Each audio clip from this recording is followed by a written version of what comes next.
Welcome to Neela's kitchen. இப்போ நம்ம பாவக்காய் வறுக்க போகிறோம். பாவக்காவை மெலிசா அது மாதிரி கட் பண்ணி வாஷ் பண்ணி வச்சுருக்கேன்.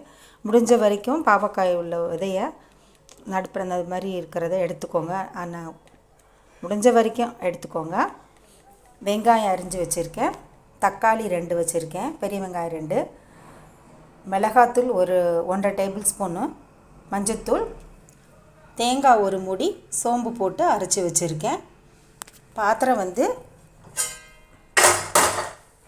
இந்த மாதிரி அடிகனமான பேன் அந்த மாதிரி வச்சுக்கோங்க வறுக்கிறதுக்கு. அப்போ தான் அடி பிடிக்காமல் இருக்கும். நல்லா மொத்தமாக இருக்குது பாருங்கள். இல்லைன்னா இண்டோலியம் கடாய், இரும்பு கடாய் அதில் வறுக்கலாம். அப்போ ரோஸ்ட்டாக வரும் பாவக்காய். எப்படி செய்கிறதுன்னு பார்க்கலாம்.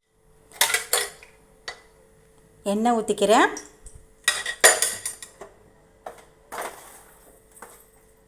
கடுகு உளுத்தம்பருப்பு போட்டுக்கிறேன். வெள்ளைப்பூண்டு போட்டுக்கிறேன். வெள்ளைப்பூண்டு நான் எல்லா இதுலேயும் போடுவேன். கருவேப்பிலை போட்டுக்கிறேன்.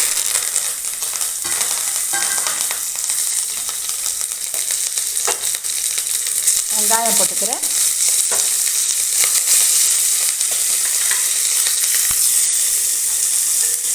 வெங்காயம் நல்லா வதங்கிடுச்சு. இப்போ நம்ம தக்காளி போட்டுக்கலாம். தக்காளி நல்லா வதங்கட்டும். தக்காளி வதங்கினோனையும்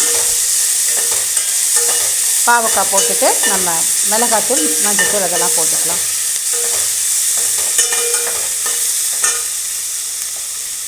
பாவக்காய் போட்டுக்கலாம்.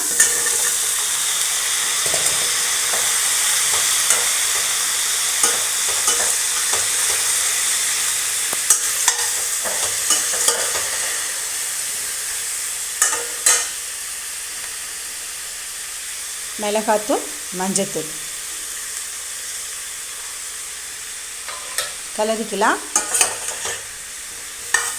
உப்பு போட்டுக்கலாம். மிளகாத்தூள் கூட நினைப்பீங்க, அது பாவக்காய் கசக்கும்.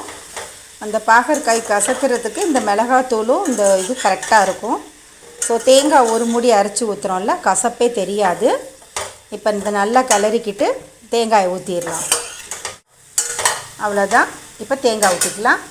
தேங்காய் அரைச்சி வச்சுருக்கேன் ஒரு மூடி, இதை ஊற்றிக்கிறேன்.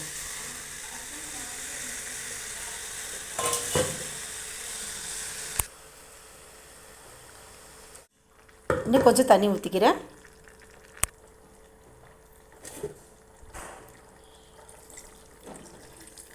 கரெக்டாக இருக்கும்.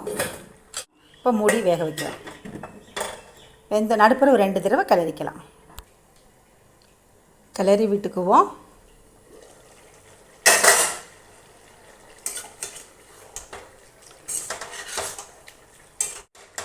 மூடாமல் அப்படியே வேக வைப்போம். அப்போ இந்த தண்ணிக்கும் இந்த வேகிறதுக்கும் வறுபடுறதுக்கும் கரெக்டாக இருக்கும்.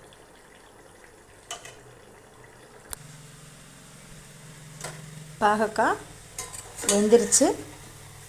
தண்ணியும் நல்லா சுண்டிருச்சு பாருங்கள்.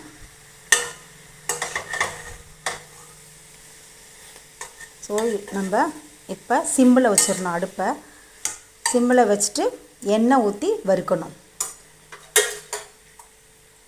எண்ணெய் ஊற்றிக்கிறேன் அடி பிடிக்காமல் இருக்கிறதுக்கு.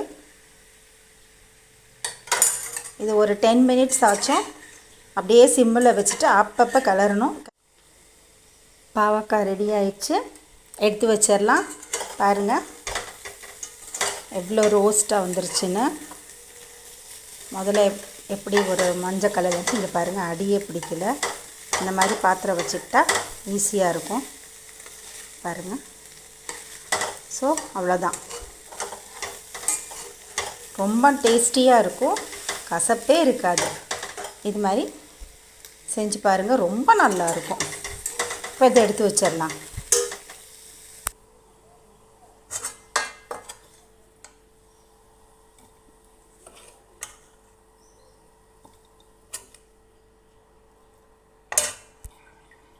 அவ்வளோதான், ரெடி ஆயிடுச்சு. பாகற்காய் பிடிக்காதவங்களுக்கும் பிடிக்கும் இந்த ரெசிபி. இது மாதிரி செஞ்சு பாருங்கள். தேங்க்ஸ் ஃபார் வாட்சிங்.